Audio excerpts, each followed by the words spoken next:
Hello everyone, it's Christine here and it's the month of June and we have a new prompt for Roxy's Journal of Stitchery, which is to create a slow stitch bowl or vessel.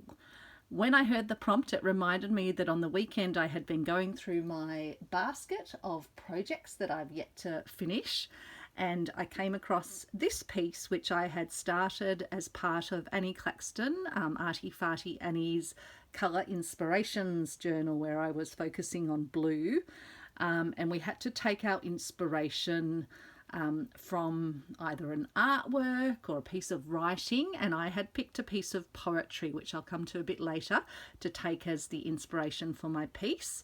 And at that stage I created this piece to turn it into a slow stitch fabric container or vessel, basically an open container where I could put my fabric and other bits and pieces in when I was working, and I wanted something that could sit on the sill in front of me, so a sort of an elongated ovally sort of shape. So what I have done, and this might give you an idea if you're wanting to create your own vessel, is I've created something that can basically be put around in a shape like this. You wouldn't have to do it in this sort of shape. If you wanted to do a circle, you could obviously do it that way. Whatever shape you make your base piece will be the thing that determines the shape that this actually will ultimately take, but I'm thinking of a shape somewhat like that.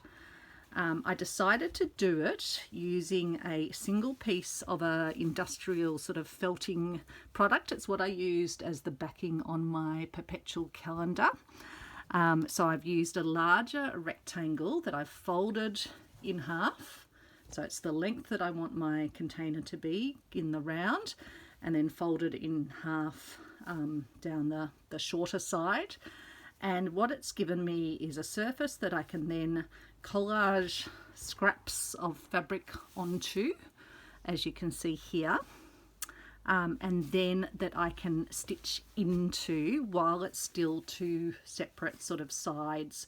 And eventually these two sides will be folded over, and I'll do a stitching along the edging and then a stitching it down into the base, as well as putting reinforcing in the middle to give the walls some really good solidness. Because if I left it like this, it's going to be a little bit floppier than I actually want. So what I have found at the Reverse Art Truck, my favourite place for finding affordable crafting supplies and saving things from going to landfill, is I've found this. It's like quite a decently thick felt, almost like I guess a carpet sort of carpet square type thickness. So it's got a felty surface, not like a soft wool felt. It is that more scratchy felt.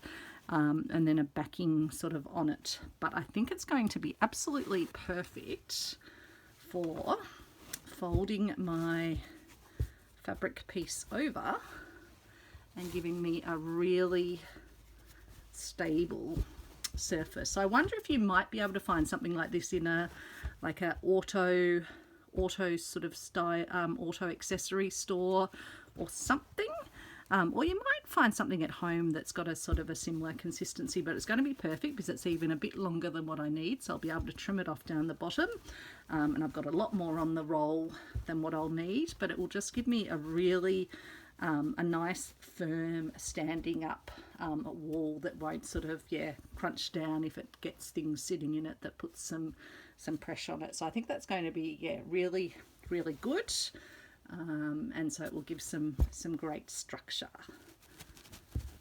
So have a think if you've got anything. You could, I was originally thinking before I found this at the Reverse Art Truck, that I would just use maybe some cardboard. I also had this, which I used in the structuring of my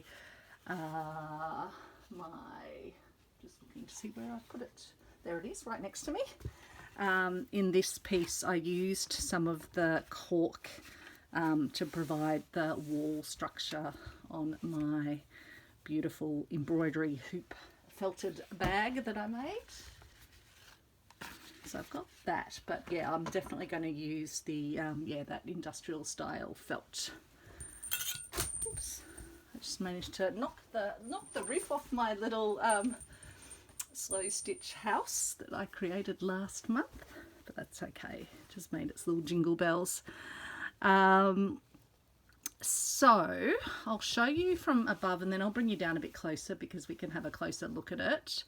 On the inside, what's going to be the inside of my vessel or container, I've just used more plain stripy or check or just plain blue fabrics, and then I've saved for the outside using some of the more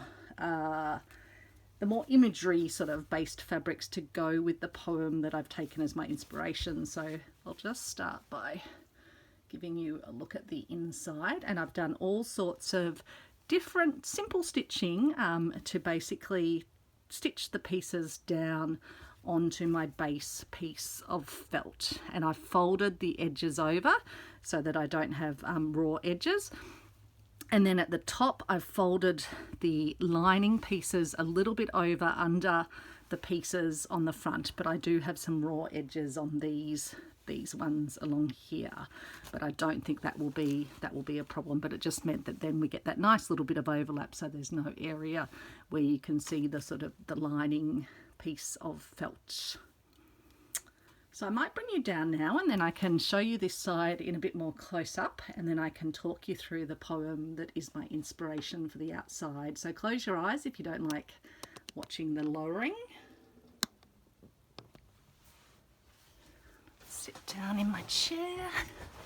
It's Friday evening here. I've finished the working week and we have a long weekend this weekend, which is lovely. So I might just bring you up a tiny bit, just close your eyes. There you go. So lots of different cottons I've used. This one's quite a fine one. It might have even been just a regular sewing cotton.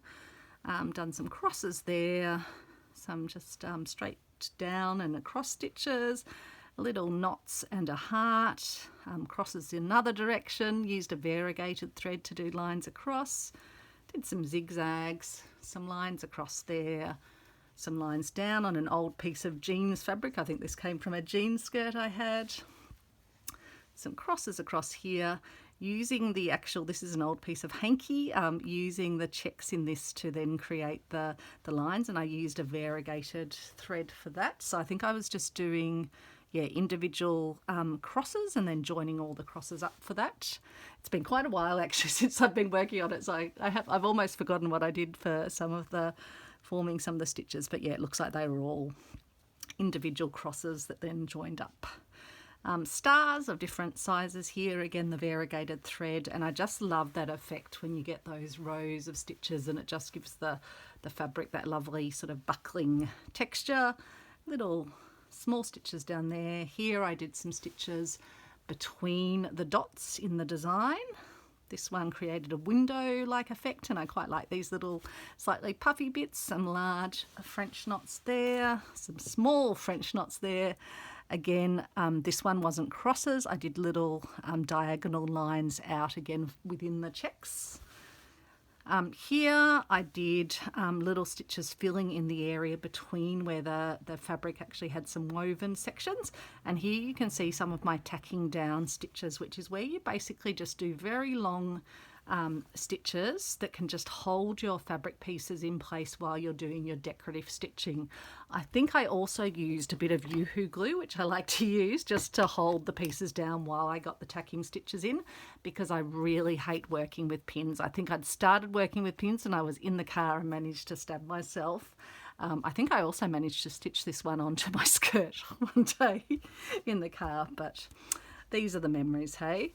And then some more decorative stitches with some variegated thread down there. I think I've actually still got to finish that off over here, and then I'm just working on these ones over here, which we can do a few together, as well as a bit of chain stitching which we can do together as well. So that's that side of it, and as I say, it's all just stitched at this stage as really two sides, which means that none of the stitching that I do through from here, it doesn't go through to this side. So it's a really great way to get an inside and an outside of your container done in one go. Now, this side of it is where I took my inspiration from a piece of poetry, and it's a poem called Wild Fruit by Mary Walker, from a book that she has published called Lullaby for Mothers. Apologies that the paper's a little bit creased. I've had it sitting in my box of projects, and I've grabbed it out various times. I just absolutely adore this poem. I'm going to include a link to Mary Walker's website, to her Instagram. I've also signed up for her, I think it's a weekly email, and she sends you a piece of her beautiful writing. I just love when I see it arrive in my inbox. I always, I just find her writing incredibly moving and evocative. So I took my inspiration, and each stanza of the poem is a sort of a third of the piece of this fabric that's going to wrap around my container. So this section is inspired by the words, "Beyond my garden fence, weeds are simply plants. I might rip blackberry from my borders, but I covet its fruit in the wild." So isn't that interesting imagery? So I've got the sense of the sort of the garden that's very structured and neat, even the little house and the little basket and the little plants. This sort of, I thought this was like a little flower bed with flowers very neatly laid out. This evoked a sort of a garden gate for me. It was from an old upholstery fabric, and even just this little sort of paving area. And then the sense of sort of something beyond the garden gate that was starting to look a little bit wilder. And what I'm planning to do with my stitching here, to stitch down the bits of fabric but also do decorative stitching, is to start to do some more wild fronds of stitching, things that look like little tendrils sort of extending out. And because the poem talks about ripping out blackberry from my borders but then coveting the fruit in the wild, I've got the this beautiful upholstery fabric. I think it was a curtain fabric that I bought in Malakuta at the op shop, and this fabric, which these remind me of little blackberry flowers, obviously on a larger scale. So I've got that sense of the blackberries there. So this is the panel that's about the wild fruit, which is the name of the poem itself. And then the next section goes with the part of the poem that says, "You may not fit where you are, too big for small spaces, too loose for tight boundaries, too loud, too colourful, too new." So you can see I kind of transition to some things that are almost a little bit jarring, a little bit different. So I've got, sparkles on this mesh fabric. I've got this silveriness, this sort of like velour on a lighter blue fabric. I've got the sense of these lines constraining these blooms to kind of pick up on that too big for small spaces, too loose for tight boundaries. This is like a newsprint design that I got on a sample fabric from the Reverse Art Truck. A lot of these are Reverse Art Truck fabrics. Some of them are from design collections as well. Some of them are secondhand ones from my collection. I think I got this from a 92-year-old lady that was finishing her crafting times. I got a whole box of beautiful soft fabrics from her. And then I've got this little rope-like fabric down here, again getting that sense of being constrained.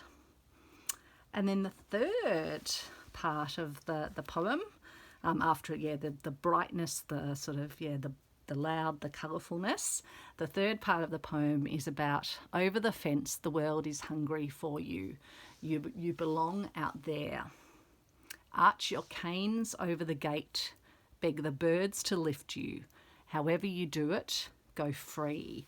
So this is where I've got all the imagery of the feathers, the birds, the feathers, more birds. And then I've got this sense of the world. So because it talks about over the fence, the world is hungry for you. So butterflies and birds, the map, the ship, got bubbles, sort of that sense of floating upwards, more little feathery fabrics. So this is very much about the arching your canes over the gate. I just love that link back to the imagery of the blackberry that arches through the whole piece. I might even have to just sort of think about how I might have the canes of the blackberry sort of extending through the piece somehow. I'll have a think about that, even maybe just stitching some little blackberries on a little stem. So that is how the poem of Wild Fruit has informed the laying out of this fabric. And yeah, just really wanting to do some really beautiful decorative stitching into this. At the moment it is just again tacked down with thread, but want to do some interesting stitching. Like around these I'll probably just use a dark blue thread and maybe do some seed stitches or some little bobble stitches. Sometimes I like to just stitch around the outline of what's within the design. Here I might follow the tendrils, but I'll come back and do that with you for sure. Here I'll probably add some more wildness, some more boldness, something that sort of almost jars a little bit. I might even use some other colours here just to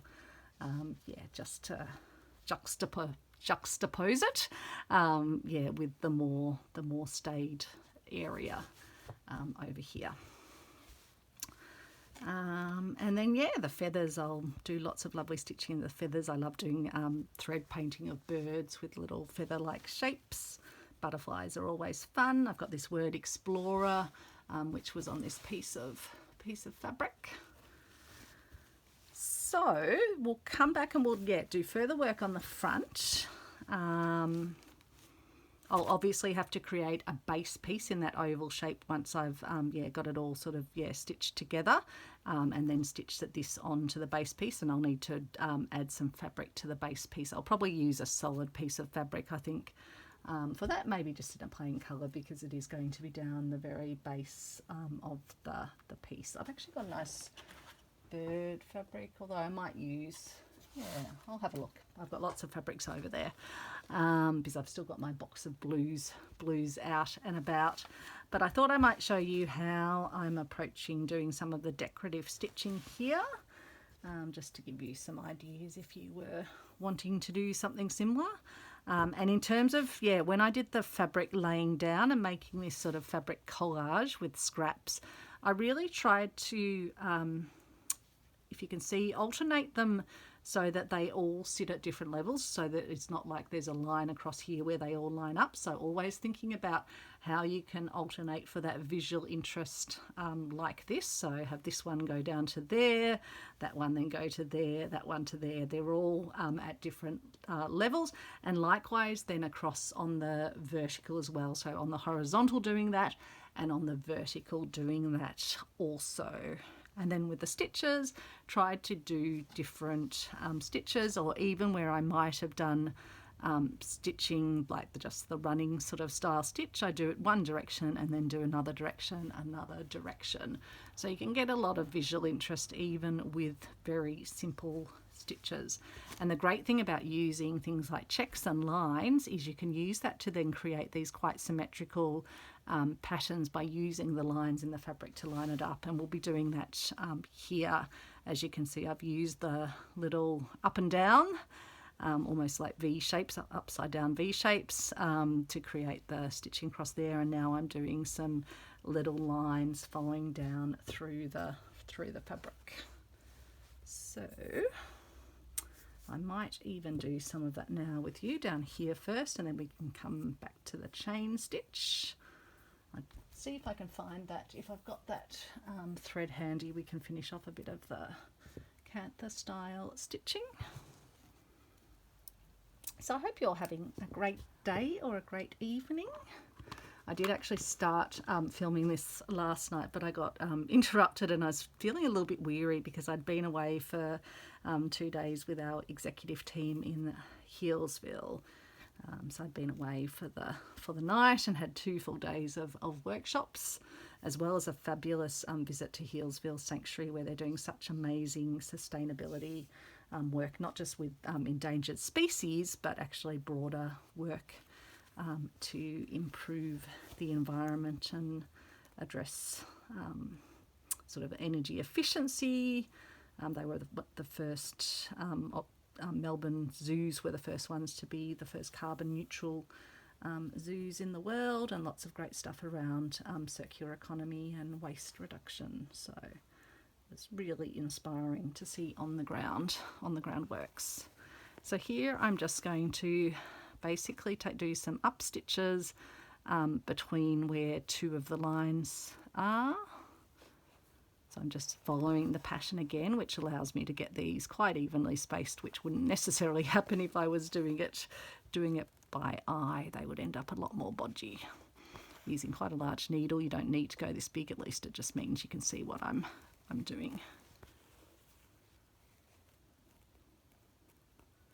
So yeah, looking forward to a long weekend this weekend. It's come just at the right time. I think it's kind of hard when you're out for a few days away from work, because then you come back and the work hasn't stopped, and you've got to kind of madly rush to catch up. And it's that normal thing on a Friday where everyone, particularly Friday before a long weekend or something, or a holiday, where everyone's just madly trying to push things through their worlds and then landing other stuff with you. But at some point you've just got to turn off the computer and get into the weekend. So we've got an easy dinner tonight, got some takeaway, which will be nice. Went to our favourite fish shop. So that makes an easy dinner, so I can do my stitching before dinner, and then hopefully set this video to load. So it will load in due course.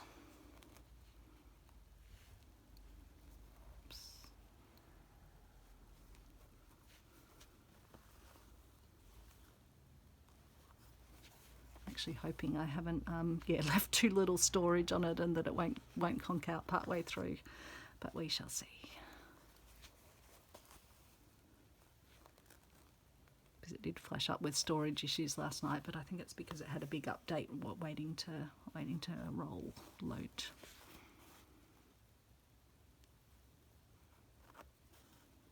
It's a phone that I keep just for oops, I've done those stitches. I wasn't paying attention, and I haven't done them at the point that I should. They should be one row further across, but easily fixed. Oops.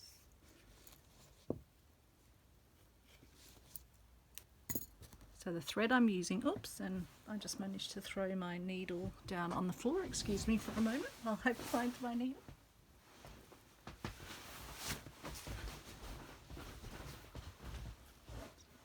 It's the creaking of the chair.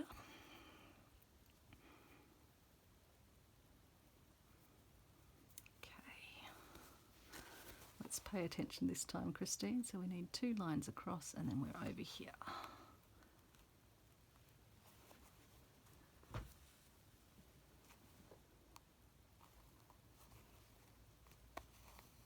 What have you been up to this week? Have you been crafting? Are you excited about the next Roxy prompt? And they've also unveiled now the sort of project theme for the next half of the year. I think it is just another 6-month project. I've got to watch back the video because I was a bit tired when I was watching it last night. Which is going to be a nature journal. So I have my mind has already been whirring on that, as well as other projects that I'll do for this vessel prompt if I've got time. But I figured first I will finish this vessel. Now I've got stitches holding it down already over there, so that might be actually enough to do across here. So I will tie that off at the back.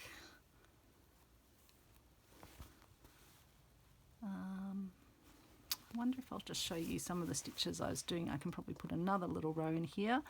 So over here I was just doing some little sort of stacked stitches.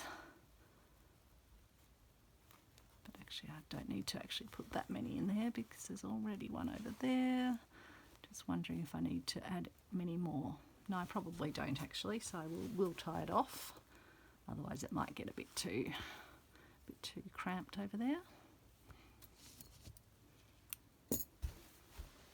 save that thread for something else, and then we can pop over here and do some chain stitch.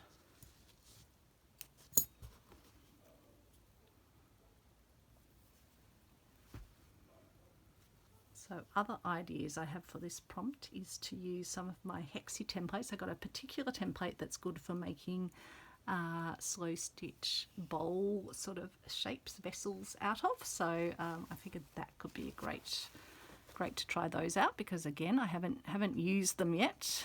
So I'll just start my chain off where my last chain finished. Just fold my fabric out a bit so it's just a bit easier. Oops, I just dropped my ball of orts on the floor. My bowl of orts on the floor, but that's all right. Not the end of the world.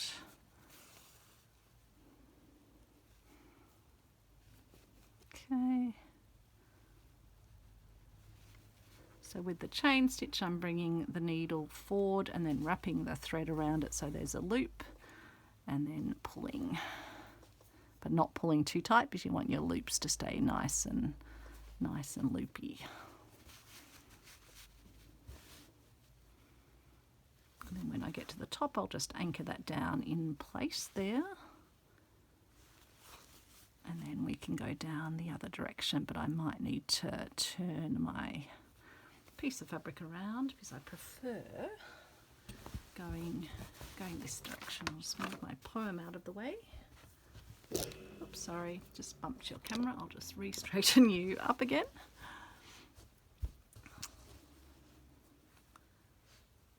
I'll just move myself a bit more into the centre.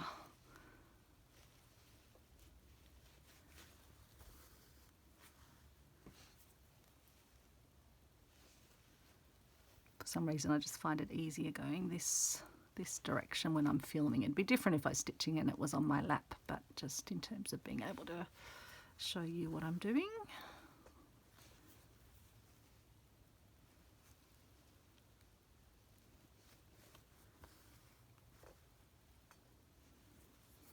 Wondering if I should do any sort of more decorative stitching on the window once we're done here.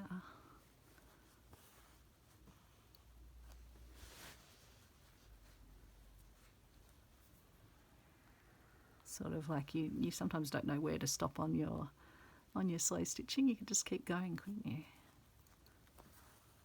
And given this is only the inside of the container, but I did want to make it decorative and interesting. And again, it just brings the fabric together beautifully. It holds your fabric in place, and yeah, it gives you decorative stitching, and shows that even scraps of fabric from the reverse art truck, from fabric samples and other things, that they can make a really beautiful piece. You don't need to buy expensive fabrics. You can transform them yourself.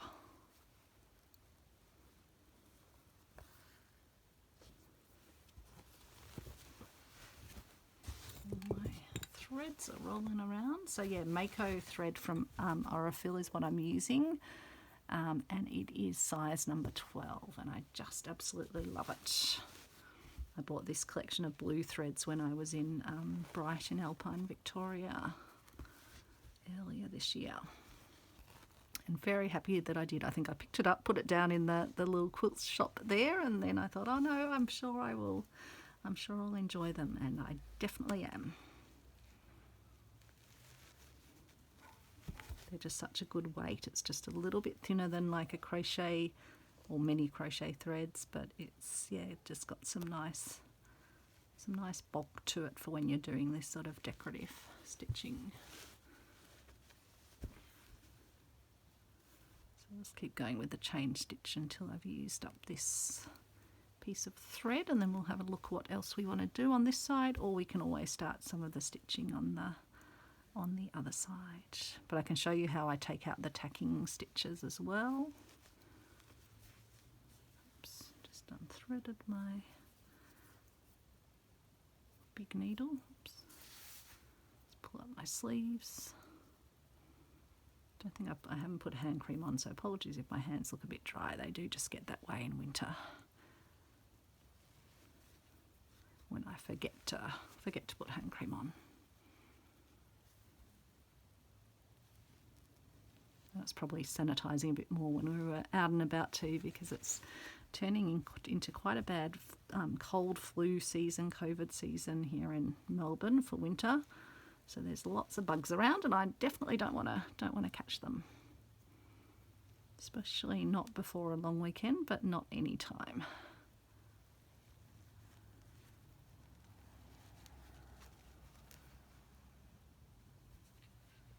I've heard quite a few other folks on the videos as well saying that they've had colds too, including overseas, so maybe it's a more global phenomenon.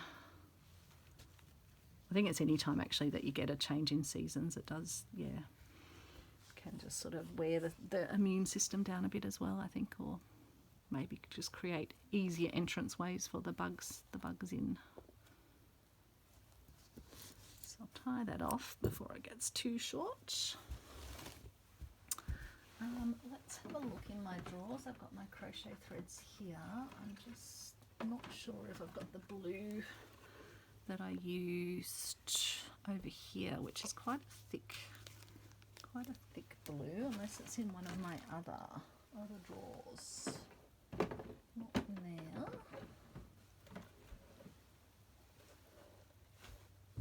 No. So we might leave, we'll leave the stitches there unless I want to. I can always use a different one. Could even do some stitches across that way just for something a bit different. Or unless I've got can't quite see where that crochet thread has gone. Just looking in all my drawers in case it's a much larger roll, so I'm thinking I've sat it somewhere else, possibly. It's probably too big to sit in the crochet drawer itself. No, not in with the greens. I don't think it is immediately accessible, so that's okay. What might we want to do over here? Maybe I will get one of these threads out, or I could use my Mako thread.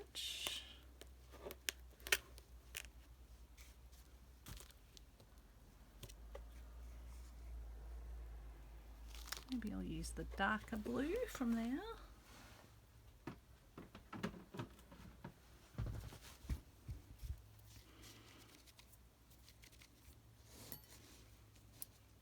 And I'm wondering if we can do some more sort of showing you the technique of using the lines as the sort of guide for stitching.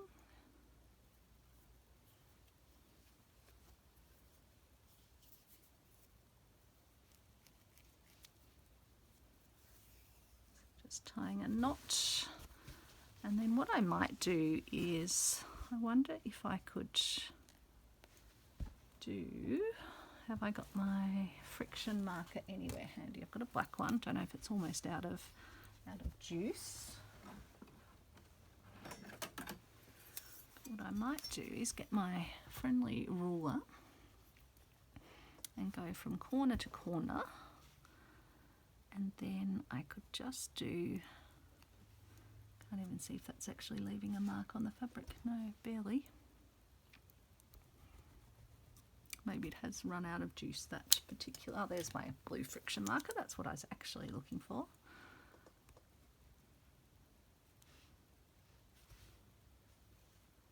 So if I go blue to white, blue to white, blue to white, blue to white, blue to white.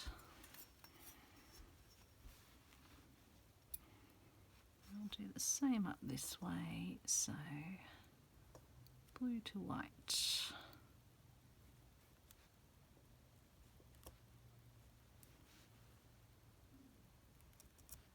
So I'm only doing this with the ruler because I'm doing it on the diagonals. With these other ones I was able to just work within the designs that were already in the fabric.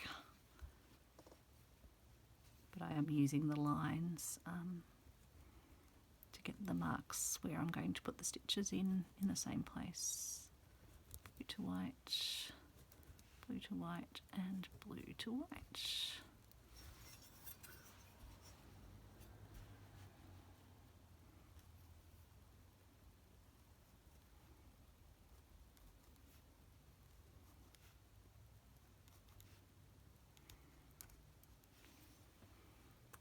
there we go, that gives us a bit of a stitching line.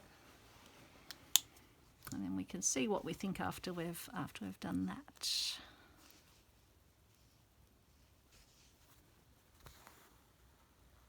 And this is one of those instances, because I've got the nice long needle, I can actually sort of stack the stitches on and do a few in a go.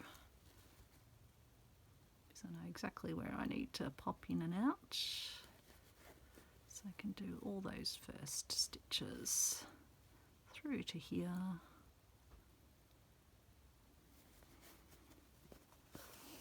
In a single run.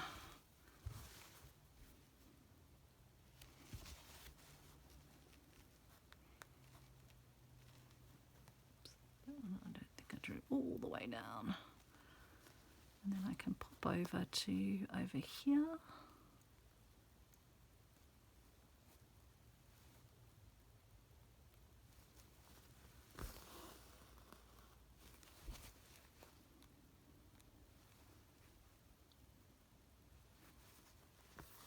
So yeah, it's really just about whatever decorative stitching you want to do, as much or as little. Or you could just do stitches around the outside to hold them in place. But I do think it's rather fun to almost treat this like a little stitching sampler. I'm really enjoying making these really special storage containers for my craft room. I think it's going to be so lovely to have everything in nice fabric slow stitch containers rather than having it all just in sort of plastic tubs. It's nice to have some special effects. So I'm just going to pass the thread down on the back of the piece because I need to get down to this corner, so I'm just going through just the felt at the back but not going through to the front. Well, not that I know of. I will check that's the case. No stitches through to the front, so we're safe. And then I will come up this way.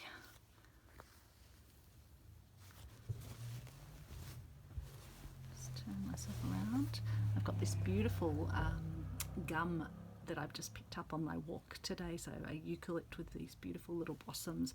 I wanted to get a photo of it to have for my nature's journal, even though we're not starting that to July. And I picked up some other autumn leaves and things as well. Because I think I'm going to do a bit of experimenting with how I might start work on that when the project starts. But I thought it might be fun to play with some foraged bits as well while I'm doing that. And also those gum blossoms might not be out by the time it starts, so it will be good to just start compiling some things for autumn into winter. You wouldn't actually think of eucalypt blossoms being out at this time of year, but they've got the most beautiful honey smell to them. The bees must absolutely love collecting from them. They smell delicious. So it might even be a yellow box. I'm not sure if that's what that variety of eucalypt is, but it almost smells like yellow box honey. The nectar from the flowers.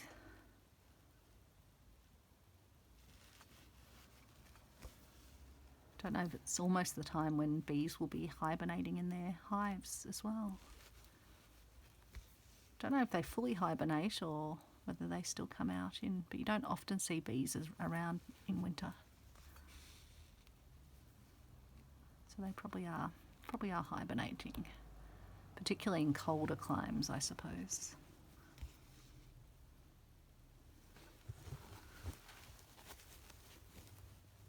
So yeah, I do like that that cross across it. I think that does add a nice bit of detail to it. And I could always continue on and do some more, but I think that's fine as it is. Given I am over here and I do still have thread left, what I might do is pop over to here and I might do some stitches just to anchor this bit down, and then we can take our tacking stitches out. So I'm just going to do, I probably should actually go down into the fabric and then pop up to do the next vertical row. I'll just move my blossoms out of the way so I don't knock them over. Oops, except I knocked my little jar with stones and beads. I'm sure everyone else's desk is, oh no, there's probably some of you that don't have desks like mine where I've always got jars and containers of various bits and pieces that I'm using in my work sitting on it. And you sort of clear an area immediately in front of you to do your stitching, but you've still got your supplies all around you. Please tell me you're the same.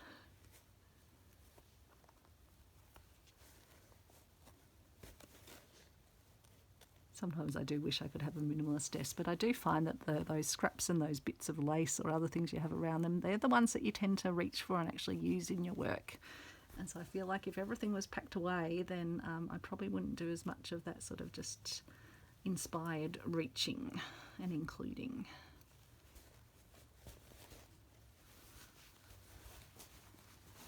So that's all stitched down now, so I can show you how I take the tacking stitches out, just in case you've not done tacking before.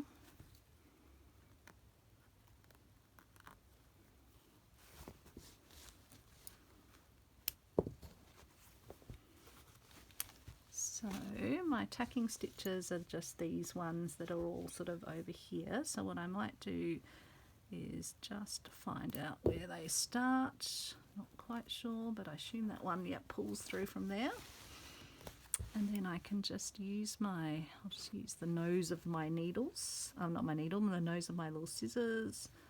I assume I went down here, yep. And then I'm just going to follow around the trail of where the thread is. I can sort of trim the thread as I go so that I'm not pulling the whole tail through, but just follow the path of where I put the tacking stitches in. Not sure where these ones went, maybe over here, did they? No, maybe up here.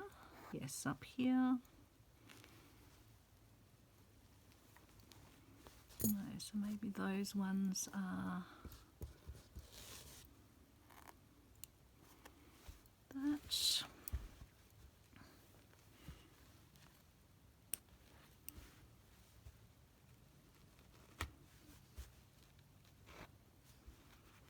Now I know some people might leave like tacking stitches in the piece, but generally I'll just use them for the securing phase and then take them out. Normally they will pull out. You've just got to find where you anchored them down. Some people don't even anchor them down in the first place to make it easier to remove them. You can see where this one is at the back, so it's not too much of a problem just to cut them off firmly at the front, and then that way they just sink back into the fabric anyway. Got some little ratty ends on this bit. I think there is a tacking stitch across here, unless it's just part of the fabric, but I think it's a tacking stitch. There, yep. Ah, there it is on the back. Pulled that one out. Got rid of these ones here. I've got some over here. Pull them out this way. This one up there. Let's get rid of that taily bit. Another tacking stitch across here. Not sure where that one goes. Oh, it's all connected. So I think that's all of the tacking stitches out of here now. So yeah, I'll still need to finish stitching down with chain stitch there. And then yeah, maybe we can start the process of doing some of our viney stitches out of here. So I'm wondering if I do a similar vining effect to what I did when I was doing my slow stitch house. So that's a vining stitch I used in ribbon, and then I also did a thinner one for the wall here. It's my little sweet little house with the little roof that lifts up and the little bell. So that now just sits on the end of my crafting bench. Might end up sitting up on the set of drawers next to me as well, I'm not sure. So I'm thinking some tendrils. coming sort of out and up. So giving that sense of wildness beyond the fence. Hopefully you can see those. I do quite like sort of, yeah, bringing them around, making them quite wild and twisting.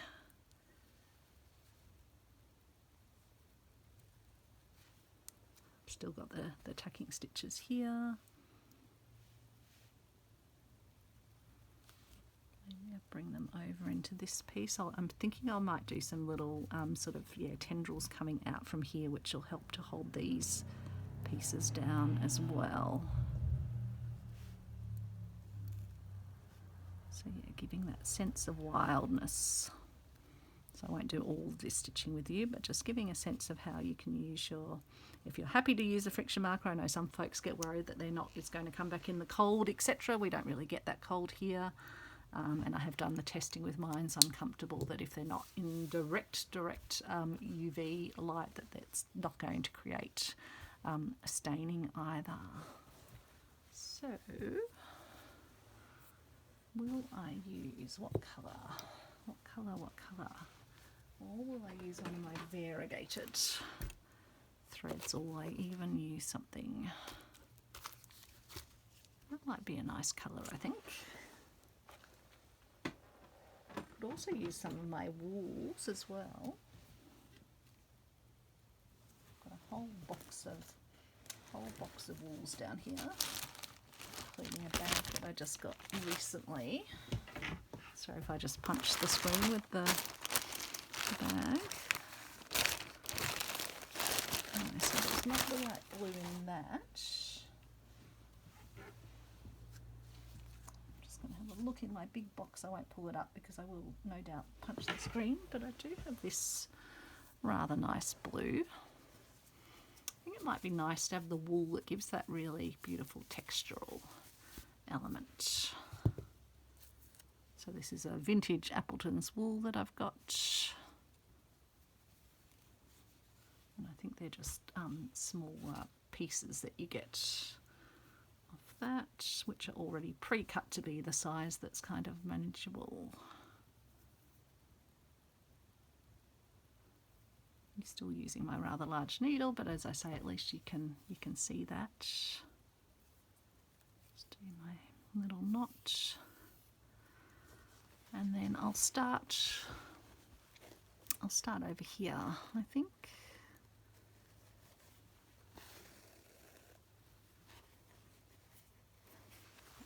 Turn myself this way, perhaps.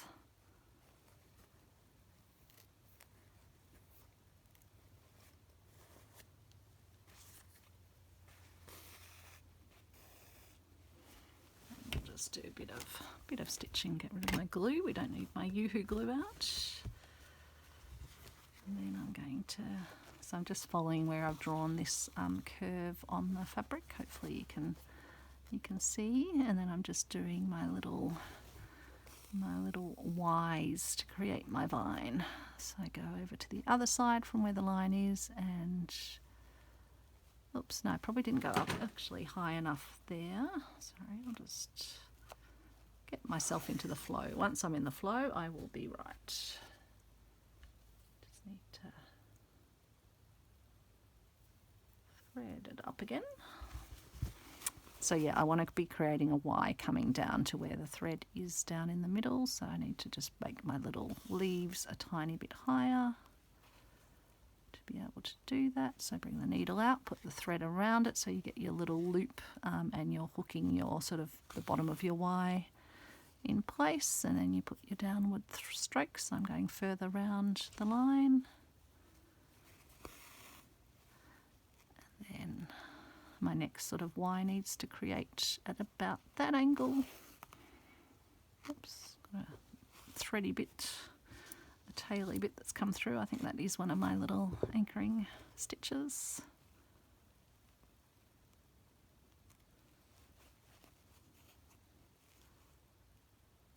Oops, no, go down there, not come up there. I was just thinking, what have I done? That's what I've done, Christine.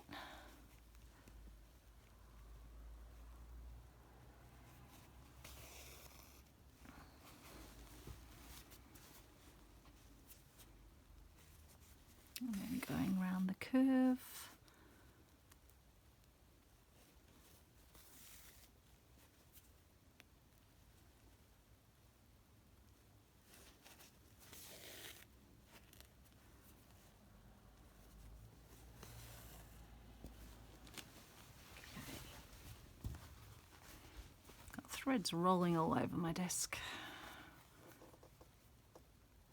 I do have a good little tray to put them all away on, but I wasn't sure which threads I was going to be wanting to use today.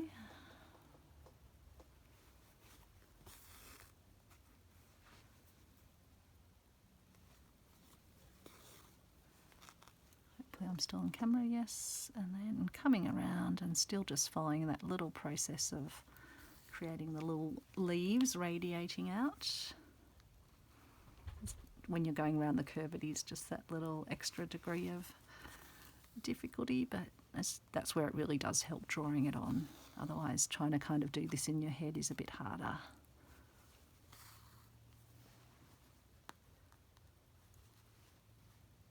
And as I found when I was doing my little house where I didn't draw the lines, I ended up with a sort of a coarser stitching, whereas you can get it quite delicate when you do have a line to follow.